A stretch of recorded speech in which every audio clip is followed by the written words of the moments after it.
Hello everyone, welcome to my channel Learn English Refine Your Personality। आज हम आपकी text book Flamingo की fourth poem a thing of beauty का third और concluding part करेंगे। Children, इस पोम के फर्स्ट पार्ट में हमने पढ़ा था about the poet, about the poem, background of the poem, what John Keats have to say in praise of beauty, structure of the poem, theme या central idea, message conveyed क्या है poem के through, tone क्या है, use of अलगरी and summary of the poem. Second part में हमने line to line explanation देखा था with notes of course.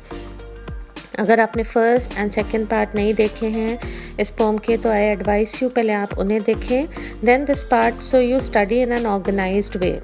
So let's focus on the poetic devices, जिसको फिगर्स ऑफ स्पीच भी बोलते हैं, as we move ahead with a thing of beauty. First poetic device employed in this poem is imagery. Imagery एक ऐसी figure of speech है that helps the reader to visualise, मतलब to imagine what has been read. तो ऐसे words and phrases जो हमारे senses को appeal करते हैं उसे इमेजरी कहते हैं। अब अ थिंग ऑफ ब्यूटी में इमेजरी के एग्जाम्पल्स देख लेते हैं। फर्स्ट एग्जाम्पल है ट्रीज ओल्ड एंड यंग। इसमें हमें इमेजरी देखने को मिलती है because we can easily visualise trees. Second example जो है इमेजरी का वो है and clear rills that for themselves a cooling covert make against the hot season। rills का मतलब है streams, झरना बोलते हैं जिसको। तो यहाँ पे clear rills की बात हो रही है, उसको भी हम easily imagine कर सकते हैं, तो वो imagery का example है। थर्ड imagery का example जो employed है वो है daffodils। daffodils yellow flowers है। फ्लारी बैंड भी इमेजरी बोल सकते हैं हम। And bushes full of Musk roses, मतलब बहुत सारी बुशेस हैं, ग्रीनरी है और उसमें स्प्रेड अबाउट हो रखे हैं मस्क रोजेस जो बहुत ब्यूटीफुल लग रहे हैं।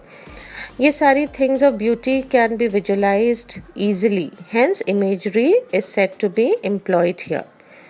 Second figure of speech employed in the poem is anaphora। anaphora.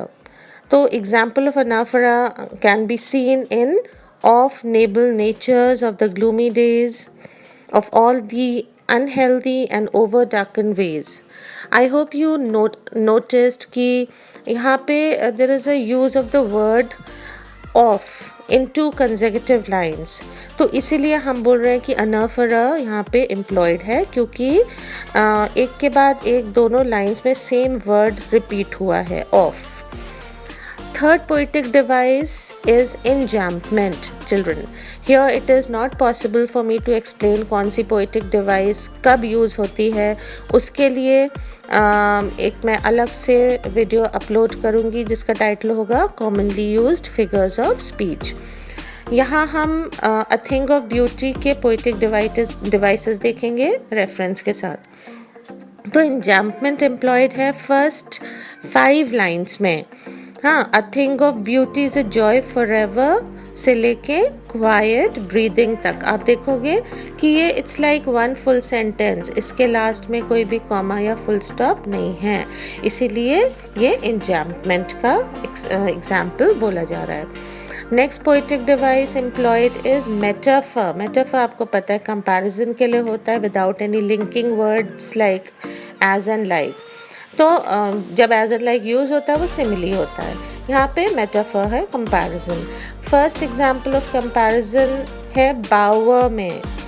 Calmness of बावर किससे कंपेयर किया गया है? It's compare to calming effect of beautiful things. जैसे हमने एक्सप्लेनेशन जब किया था तो हमने देखा था कि ब्यूटीफुल थिंग्स क्या करती हैं, सूद करती हैं स्पिरिट्स को, नर्व्स को काम करती हैं। तो एक बावर जो है उसको भी कंपेयर किया गया है Kameng effect of beautiful things से, इसीलिए मेटाफर हैज़ बीन एम्प्लॉयड है, ऐसा हम बोल रहे हैं। सेकेंड एग्जाम्पल जहाँ मेटाफर एम्प्लॉयड है वो है पैल। यहाँ extreme sorrow has been compared to pall. Pall एक ऐसा क्लॉथ होता है जिसमें डेड बॉडीज़ को कवर किया जाता है। Next example of metaphor is simple sheep. यहाँ बिब्लिकल थॉट एम्प्लॉयड है, meaning this is a reference from the holy Bible, जहाँ लॉर्ड जीसस क्राइस्ट अपने आप को कंपेयर करते हैं एक शेपर्ड से, and his people that is all of us as simple sheep. तो he takes care of us as a shepherd and we are his sheep, इसलिए यहाँ पे मेटाफर एम्प्लॉयड है. Fifth poetic device employed in this poem, A Thing of Beauty, is inversion. Example देख लेते हैं inversion का. Are we reading? है ना, जब हम जो प्रॉपर स्ट्रक्चर होता है सेंटेंस का उसके हिसाब से हमें क्या लिखना चाहिए, वी आर रीडिंग, लेकिन यहाँ पे है आर वी रीडिंग, इसीलिए हम बोल रहे हैं कि इन्वर्जन एम्प्लॉयड है.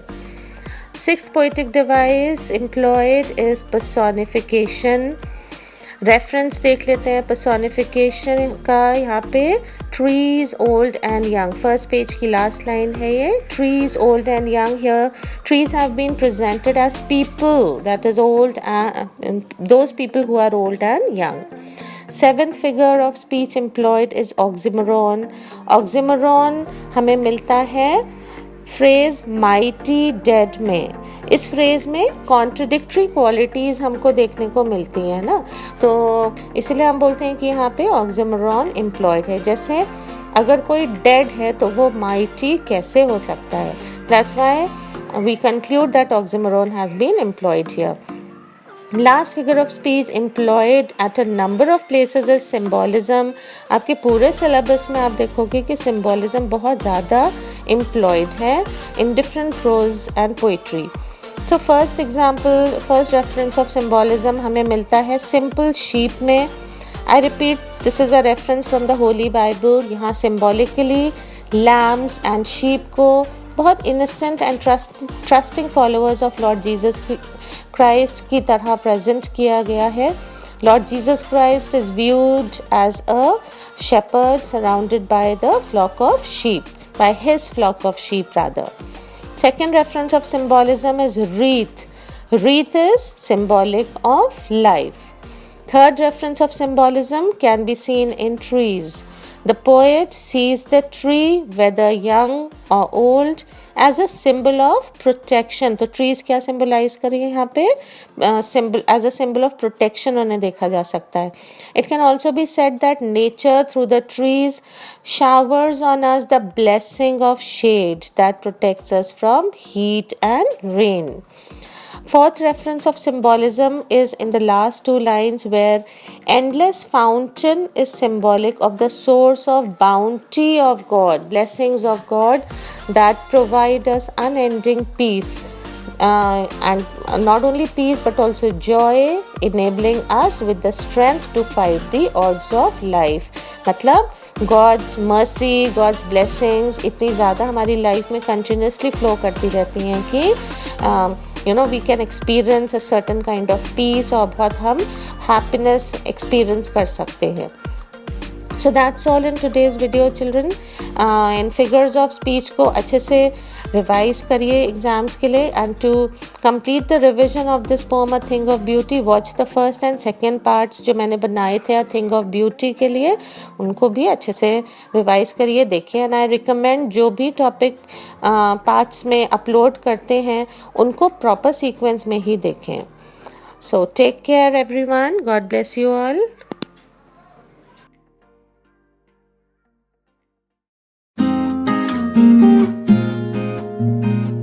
Thank you.